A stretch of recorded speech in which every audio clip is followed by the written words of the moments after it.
Like it. I'll be the stack 'em robot.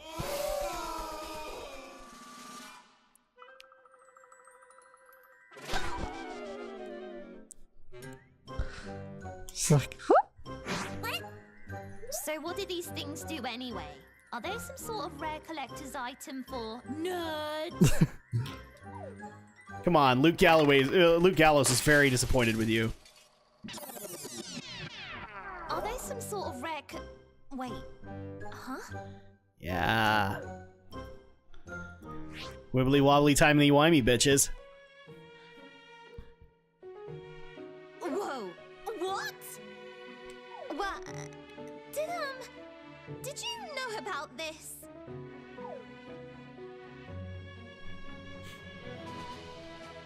Uh-huh. Mm-hmm. This is crazy! Do you even realize what could be done with these? Yes. We can make it so that you never got punched in the face by the Mafia that one time. We could beat up the Mafia, travel back in time, and then beat them up again. No, wait. We can make it so the Mafia never arrived on the island. Wait. Even better. We could be crime-fighting time travelers. No. It's like, no. You don't mess around with time travel. Wait, what? This doesn't make any sense. You have all this power, and you're not gonna use it to fight evil? I don't think you would either.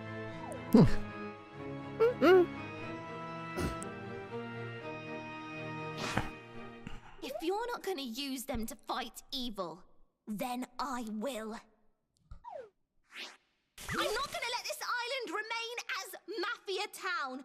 I'll collect all the timepieces for myself. You have my word on it. And how long did that take, Alex? 20 minutes? About. 20 to 40 minutes until best friend became worst villain. Mustache Girl has pickpocketed your pawns. That's what they're called. Pawns. Dick. Sorry. Bitch. A hut in time. So, yeah, Kills this is kind of the plot now, is that we have to collect the timepieces before Mustache Girl gets them. Dun, dun, dun, dun. But now that we have 4 timepieces, we get, I think 4's the requirement, so now we get a whole new area. That's right. So... But we're going to continue along Mafia Town for a bit more, because there's actually, we've officially run out of time. So. No! It can't be! Say it isn't Can't so. be! Oh, I love that. Time rift detected. So, unfortunately, we'll have to take this on next time. It's a microwave. You use it to punish food that has been bad. Or hamsters. Welcome back to Hat in Time, everybody. Oh my gosh, you really need to clean out your fridge there, Hat Girl. One of those things has tentacles. Sorry. I'm just saying. We don't need to have a repeat of the little girl who wants the tentacle to do hentai stuff. Okay? Yeah, the tentacle. Come on, do hentai stuff. The Golden Vault. See, that part is funny, but then you go later and it doesn't get funny. I didn't know there was a whole comic to it. I just saw the one image. At least it's in the same art style. It's not funny. So we're back in Mafia Town, even though I think we have another world unlocked, don't we? Yeah, well, we haven't officially unlocked it, but we have enough to unlock it. But yeah. I want to get a lot of these. But you want to be all Super Mario 64 and finish everything out. Kind of like I said, I don't think I'm gonna truly 100%. Okay, before the game. people get on our case about the obvious clipping situation that's happening here, it's an indie game. I'll forgive it. Yeah, it's an indie game that was like they don't have that much team. Okay. An indie game that was like 4 to 5 years in development. I'm just happy we got it. Yeah, exactly. This thing got kickstarted. There are some things with an indie game I'm willing to forgive. If this had been EA or Bethesda, no. No. You had a quality assurance team. Fish, but fish belongs to Mafia. We punch Seagull for not respecting Mafia. Seagull say, no punch, I have child. Mafia punch Seagull with child. A lot of Maybe we echo. were hearing it. I was like, whoa, echo. Echo. Sorry, guys. We had the TV on, or the TV volume on, and that's why we could hear double of it. It was kind of really weird to hear double. It's like I was getting podcast flashbacks. But no, like, this is something that you and I can agree on. Indie game, we're willing to forgive stuff like that. Yeah. If this had been Bethesda, if this had been EA, if this had been Capcom, not so forgiving. Because they can actually pay for a quality assurance team. Okay? But, I mean, there are even some indie studios at this point that kind of fall under that, too. Like, if WayForward put out a game like that, then I would probably get on their case. Yeah. Because they have enough money to be able to have a small quality assurance team. Enough money and enough experience. But, well, I'm never going to have that happen with WayForward because... WayForward tries. I was actually going to say they care, but that works, too. Yeah. That works, too. They actually care. I mean, even their licensed games aren't terribly bad. And here's the thing, like, I will give Bethesda endless credit, or endless crap, because they have the money for a quality assurance team. Oh, but we bug test and all that. Then how come Blizzard does it with less money? Because somebody actually pointed this out to me. Bethesda's technically earned more money than Blizzard, even though World of Warcraft. And yet Blizzard still has expansions for WoW come out that are very little buggy. Yeah. And yet, one of the tropes that we have of Bethesda games is they're buggy on launch. Yeah, no, not forgiving. Not forgiving it at all. Oh, I'm so close to getting that. So close. There's some yarn, and I want it. I must have the yarn. Because we must get all the hats.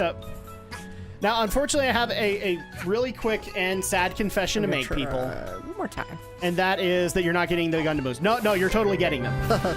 But no, I promised in a previous recording that I would be playing right alongside Alex to recapture the fun. I've not been able to do that yet, but that's... I hope I have an excuse that people will accept. My wife's about to have a baby. Yeah. And we've been very complicated with getting things set up that way. You've got a new baby on the way. You could dare say my wife is pregnant.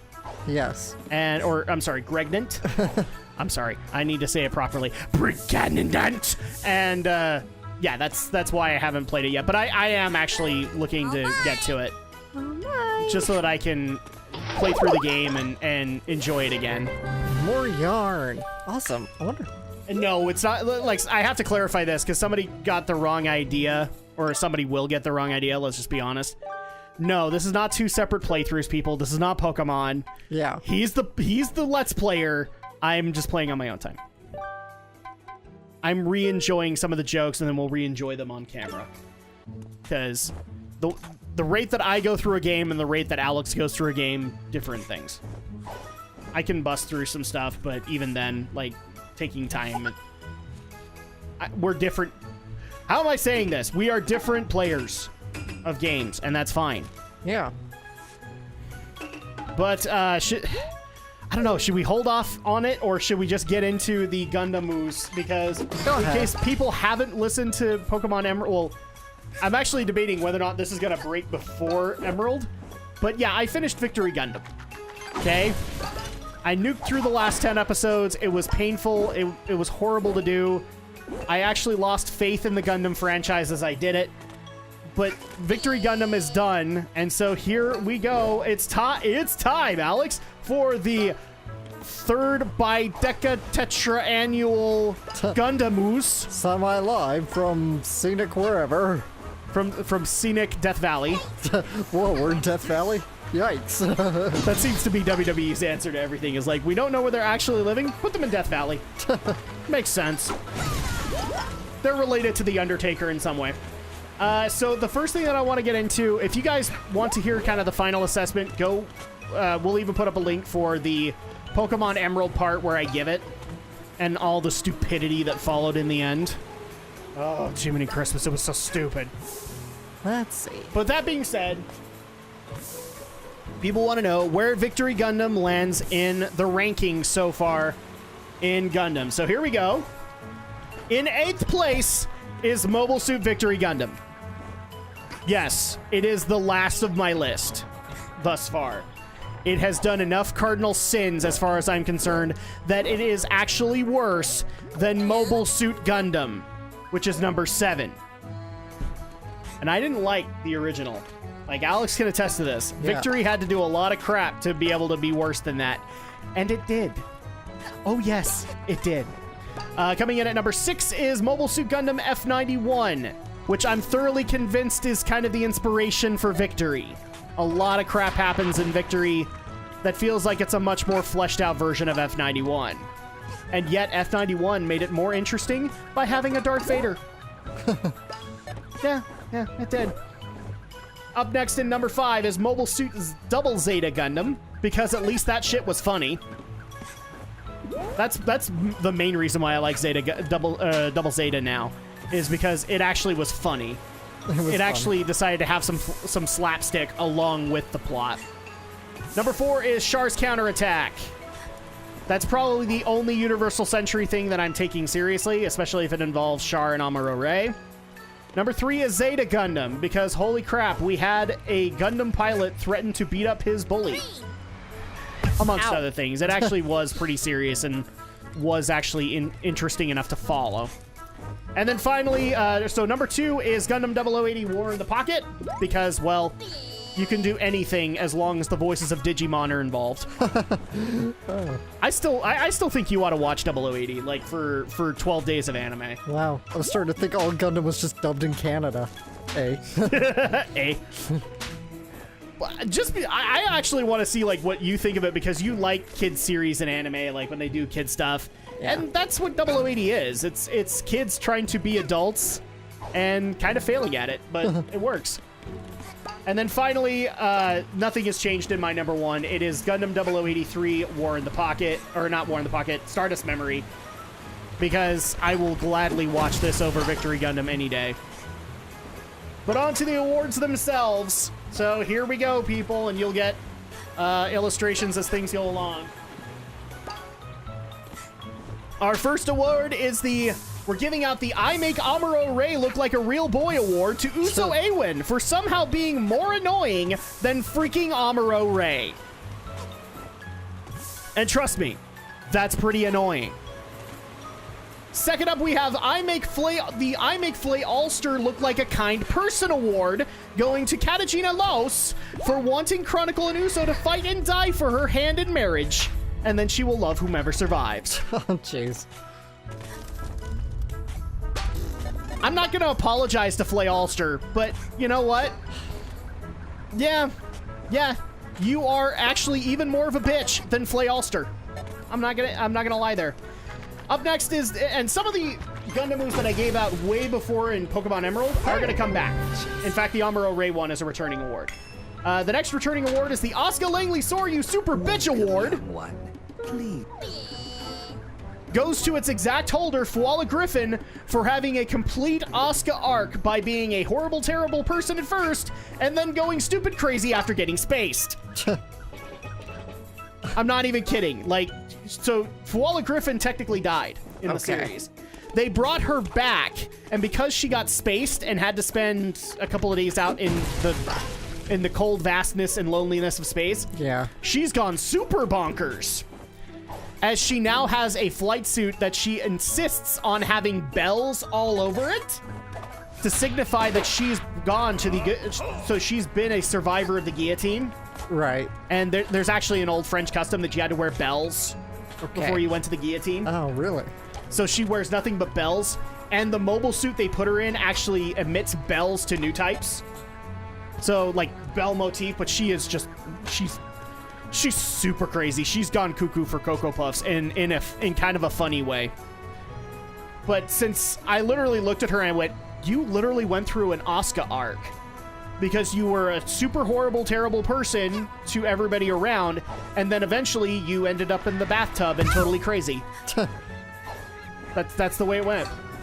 The next returning award is the Leon S. Kennedy Award for fucking physics right up its own ass, going to, once again, to Baby Carlman for his gravity-defying pee. I explained this in a Pokemon Emerald part. Go watch it. But he still gets the award. Here's where pretty much the new awards are all there. the best character, and people wanted me to actually give legit awards. So here we go. The best character award goes to Baby Carlman and Marbet's unborn child for being the smartest people in the series. Okay. Yes, the babies were the smartest in this. And you'll now see why, because the worst character award goes to everyone else for so many character sins it would take 2 entire Let's Plays to list them.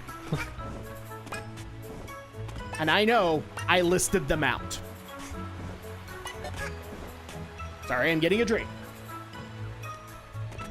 I'm not kidding. There is no lovable characters. No characters you can get behind. There are no Kira Yamatos. There are no Athranzalas. There are no Mirialia Hows. Nobody exists in Victory Gundam. Everybody annoys you at some point. It's just a matter of time. Okay. The best Mecha Award goes to the Buster Gundam for actually being a remotely cool-looking Gundam. And for those who don't know, I'll have a picture up. The Buster Gundam is basically the V2 with added extra armor and weapons. Okay. All right. Literally, the Buster part of it is just like they upgrade it with new armor plates and new weapons for it. Right. Okay. So there you go. The best Mecha Award goes to the Buster Gundam, and it actually does get its own classification. So for a lot of people are going, well, that's just the V2. I know, but Gundam has actually listed it as its own thing. It's the Buster Gundam. Up next is the M. Night Shyamalan Ding Dong Award for twisting us so hard we broke our neck. Going to the Zanskar Empire for never being able to get their act together and making coup d'etats look boring. I'm not kidding. Near the end, there are so many coup d'etats within Zanskar that you're just like, oh, look, another coup d'etat. Wish this was an interesting plot element. And yes, there were so many twists in this damn thing, we might as well have broken our necks. Or gotten whiplash, one of the two. Yeah. The next is the I Wish I Was Worthy of Unzipping Char's Pants Award, going to Chronicle Asher, aka Ski Mask, for being the only Amuro Ray in the Char masked antagonists line. This doesn't sound like an insult. It is. Because in a lot of cases, the masked men, I mean, you can kind of attest to this. Yeah. Raul the Crusade, he's a very interesting villain, correct? Yeah. The fact that they had Mulaflaga eventually become a masked antagonist in Seed Destiny was actually a cool idea. And, well, Zex Marquis. You've seen him, so, you know, he's pretty cool. Chronicle is the only masked antagonist I've ever seen in a Gundam series that is against that. They're not cool, they're just annoying. And for as many times as Chronicle whines in this series, he does not deserve to be the masked antagonist of the series! He is as annoying as Amuro Ray, and that's why he gets this award. Up next is the Homer Simpson Award, also going to the Zanskar Empire for being so stupid at times, it was its own worst enemy. Wow. Okay. I cannot tell where the last one is. I'm not kidding. People might be thinking I'm just trying to make crap up to make these awards work. No, I'm really not. Because eventually, like I said, there were so many coup d'etats, right? Yeah. Because the feminists basically tried to overthrow the men. Then the men tried to overthrow the women. And then some weird visitors from Jupiter that got hinted at, they actually made all the characters that died in the series to the guillotine, like Fuala, come back. Like they never died. They rescued them from space. Oh, wow. And they brought them back as super insane and like, oh, we'll have you take over and therefore we can win. Yeah. They made so many stupid decisions. In fact, the other one that I want to bring up is the best friend that I thought was going to plot against Chronicle. He died in the stupidest way I've ever seen anybody die in a mobile suit. Okay? He was actually about to launch in a really cool looking mobile armor. And because another person wanted to prove Uso wrong about how they were a horrible person, and trust me, they're on the list later. Because they wanted to prove that, they literally rammed into him as he was about to launch. Okay. He didn't even launch a funnel. He didn't even launch a weapon strike. He wasn't out of the ship, and he died. Okay, goodness. Jiminy Christmas. So yeah, you get the Homer Simpson Award. And speaking of that said person, The Pedo Bear on Steroids award goes to Lieutenant Lupe Sino for after having Uso bite her boob, being so infatuated with a 10-year-old boy, she must kill to have him inside her. Oh, wow. Show's nuts. I'm not kidding. She becomes an antagonist to Uso simply because she is infatuated with a 10-year-old boy. And this was the same person, by the way, who tried to interrogate him by putting him in a bathtub with her. Yeah, that whole silly episode I mentioned way back when, where Uso spent the entire time naked. Yeah. This was this episode. This was that exact same person. Oh my goodness. Yeah. Oh. The camera badge. And because That's new. Uso bit her boob, he immediately was Prince Charming to her. Keep in mind, this is another one of the rabid feminists in this entire show.